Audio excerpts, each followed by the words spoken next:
viewers? This is Theo from GripWerx Racing, and today we are starting a quick tip series for all you novice drivers out there taking a leap into the sim world. As many are discovering, racing isn't just about being fast, it's also about being methodical and strategic with your positioning, especially when you're racing around the Nordschleife, the Green Hell, commonly known as Nurburgring. Racing around here has always been more about strategy versus pure speed, because you can follow or be followed by a guy who might be a second and a half slower than you. But once you come down this main stretch, which you see right now, if they're within that 1.5 second toe, they will catch you by the time you get to that crest of the hill before it goes on the downward slope. Alright, so what you're watching is the Fanatic Race Series on iRacing. It consists of the Cadillac CTS-V, it's the Gen 1, used to be a really great car in real life, and then it has like a Kia Optima. I don't know. It's a slower car, I can't race it, but the Cadillacs are pretty fun to race around here.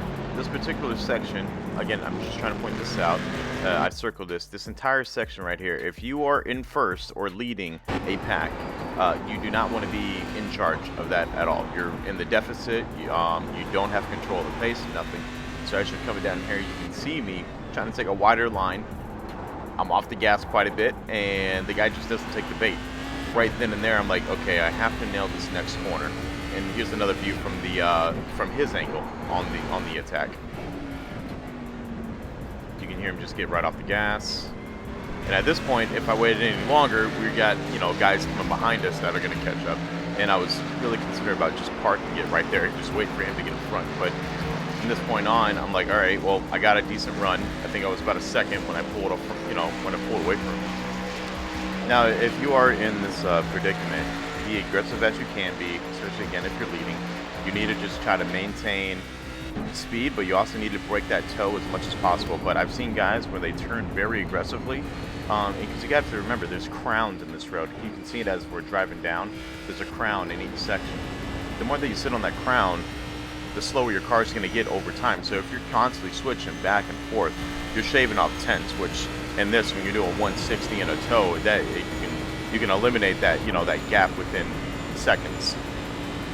So, but you'll see from here how he just kind of catches me on the downhill part. But by this point, again, if you did whatever you had to do at this point, you're good. All you have to do is just kind of stick your elbows out, stay wide, and then make sure he doesn't get the ability to put the nose in. A lot of times, some of these guys will overshoot their braking zone. Even right here, they'll overshoot the braking zone trying to go a little bit wide, and you'll see a guy just put his nose right in there and spin the guy. Okay, so this is the next section coming up. I just wanted to point this out. If you're again leading, before you get to that carousel, this is the best place, in my opinion, where I think you can kind of gain the advantage by somewhat quote-unquote messing up. So this one, you would either take very shallow and stay in there, but you want to be hard on the brakes as you're coming up there, because he's coming at you at speed, so he'll overshoot you on the outside. But if you don't do that, in my opinion, the guy following you is going to be watching you pretty damn closely. So you need to be able to pitch that bait to him for him to eat it. And when you're going through that section, go into that shallow, but be hard on the brakes as you're coming up onto the apex, because then he has kind of no choice to avoid, coming onto you. And then naturally, as you're taking that corner with speed, you're just going to track out. That's just again my opinion.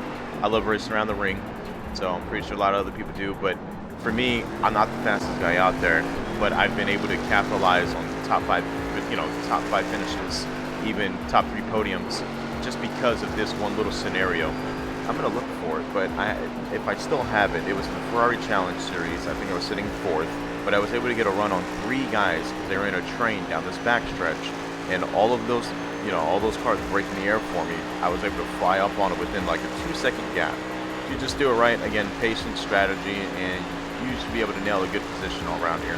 Alright, to wrap this up, guys, just want to make a shout out to T-Pain. Thank you for making this Skills Pack. It's really nice to have someone that makes this content usable for you, for your streams or your videos.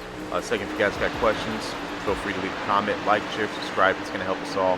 I'll try to get a video of these out maybe once or twice a week, because we do a lot of racing. So, until then, see you guys soon.